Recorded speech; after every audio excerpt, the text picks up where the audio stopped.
adik-adik wartawan. Kakak mau jelaskan sedikit kronologi peristiwa kemarin supaya tidak simpang siur, karena berita yang sudah naik ini kan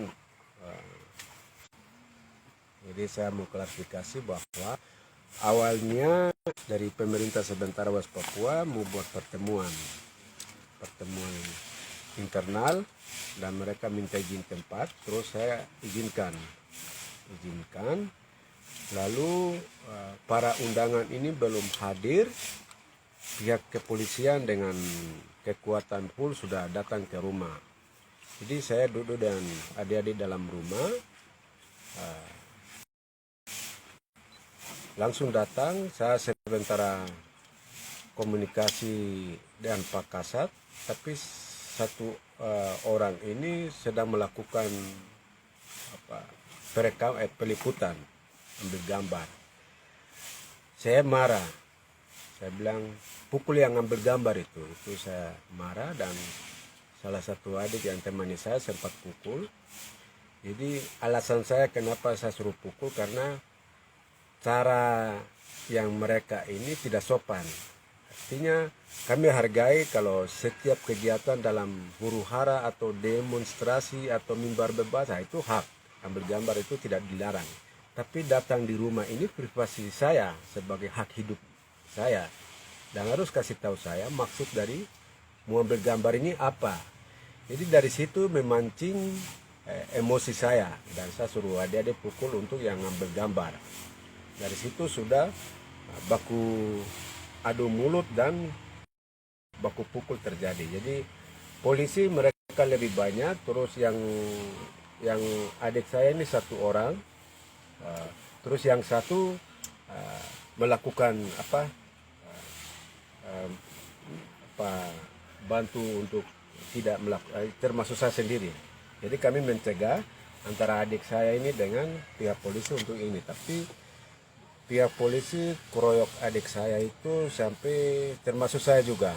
Saya ada pesta ini baru mereka cekik leher saya ini. Saya mau telan makanan atau minum susah, ini mereka cekik leher saya. Jadi saya luruskan informasi ini supaya jelas bahwa awal ceritanya demikian. Jadi kami hargai siapapun bisa datang di rumah, tapi langsung bertamu datang di rumah baru ambil gambar itu kan kurang bagus. Ini yang saya berharap, saya mohon dengan hormat Saudara Kapolda untuk mendisiplinkan anggotanya di bawah, supaya prinsipnya itu kami orang Papua tahu sopan. Ini orang sopan, pasti kami juga sopan. Tapi cara ini terlalu berlebihan. Dan saya kira Saudara Kapolda sebagai orang Papua mengerti bahwa orang Papua punya kebiasaan hidup itu, kalau orang baik nanti orang Papua bikin kayak malaikat Tuhan Allah, itu sudah pasti. Tapi kalau orang yang tidak baik juga nanti orang Papua bikin kayak iblis, itu sudah pasti. Jadi peristiwa kemarin ini memang saya lihat anggota Polda Papua ini tidak tahu sopan santun,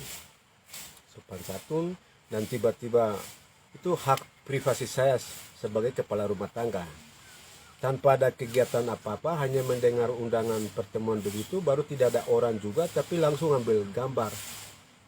Nah, itu yang bikin saya hak hidup saya, privasi keluarga saya rasa terganggu, dan saya suruh pukul. Nah, itu yang mengakibatkan kami dibawa, ditarik, naik, dan kami dapat pukul itu luar biasa. Ada adik-adik berapa orang dapat pukul, ada satu dagu di sini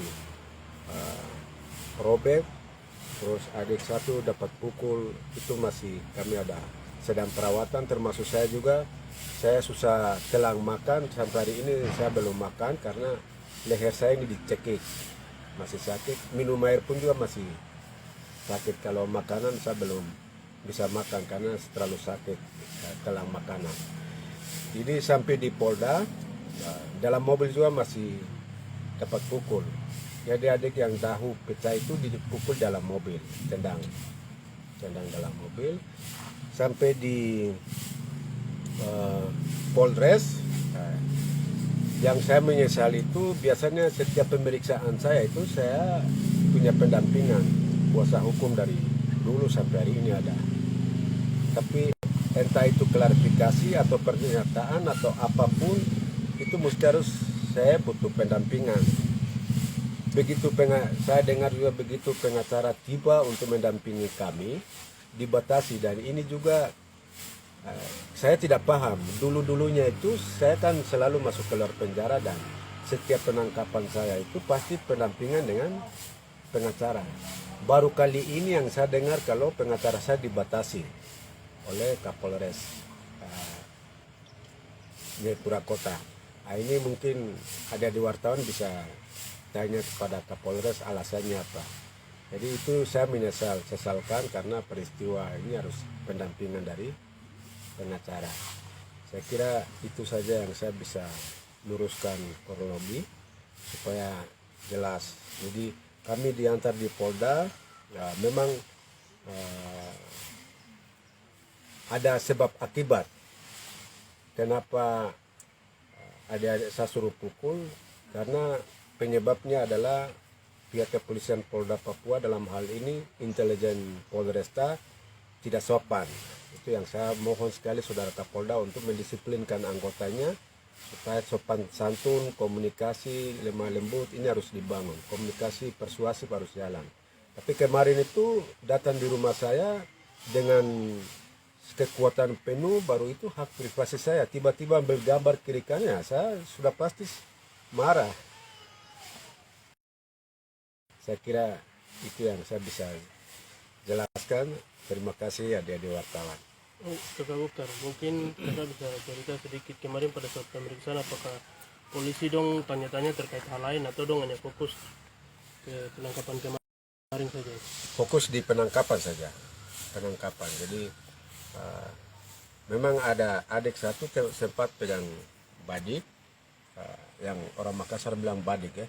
Kalau kita di sini apa? Pisau apa itu? Jadi saya bilang orang, terus saya memang mereka kasih tahu harus proses hukum. Saya bilang dia itu hanya menjalankan perintah untuk saya bilang pukul begitu. Jadi kalau memang BAP ini saya harus naik sidang, saya bilang saya harus butuh pendampingan. Dan tapi usulan saya itu rupanya pihak Reskrim Polresta Jayapura tidak penuhi untuk mendampingi. Tapi mungkin maksud karena klarifikasi saja, atau tapi sekalipun klarifikasi butuh harus pengacara. Nah, itu yang saya lihat begitu. Yang lain, Kakak Buktar, satu lagi. Kan kemarin saya pas wawancara Kapolres bilang ada bikin pernyataan buat kakak dong, apakah betul ada pernyataan yang Ya, bikin?